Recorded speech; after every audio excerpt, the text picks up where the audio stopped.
Gajuwaka police స్టేషన్లో SI ఎదుటనే ఓ వ్యక్తిని చెప్పుతో కొట్టిన ఘటనపై వివరణ ఇచ్చారు విశాఖ జిల్లా టీడీపీ మహిళా అధ్యక్షురాలు అనంతలక్ష్మి.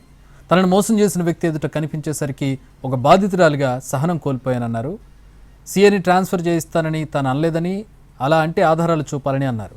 తాను నలుగురిపై ఫిర్యాదు చేస్తే ఇద్దరిని అరెస్ట్ చేసి మరో ఇద్దరిని ఎందుకు వదిలిపెట్టారో సీఐ చెప్పాలన్నారు. ఒక సీసీ ఫుటేజ్ని విడుదల చేసి తనకు నామినేటెడ్ పోస్ట్ రాకుండా అడ్డుకోవాలని చూస్తున్నారని ఆరోపించారు.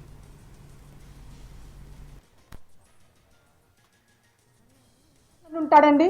నా గుండె ఆవేదన ఒకసారి అర్థం చేసుకోండి. నేను కొట్టడానికి గల కారణం ఏంటో తొంగి చూస్తే గనక, నా వైపు ఆలోచిస్తే గనక అది నాకు న్యాయంగా అనిపించుంచట్టు.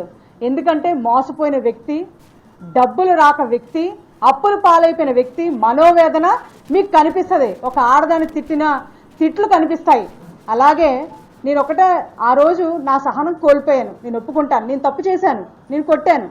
కానీ సిఐ గారిని నేను ట్రాన్స్ఫర్ చేయిస్తానని అన్నారు కదా, మరి ఈ సీసీ ఫుటేజ్ రిలీజ్ చేసిన వాళ్ళు నేను సిఐని ట్రాన్స్ఫర్ చేయిస్తానని ఫోన్లో చెప్పానా, బెదిరించానా, లేకపోతే పోలీస్ స్టేషన్లోని సీసీ ఫుటేజ్ ఉంది కదా, ఏదో ఒకటి ఆవేదనలో వేదనలో అన్నదేనా సీసీ ఫుటేజ్ అయినా అది ఎందుకు బయటకు రిలీజ్ చేయలేదు?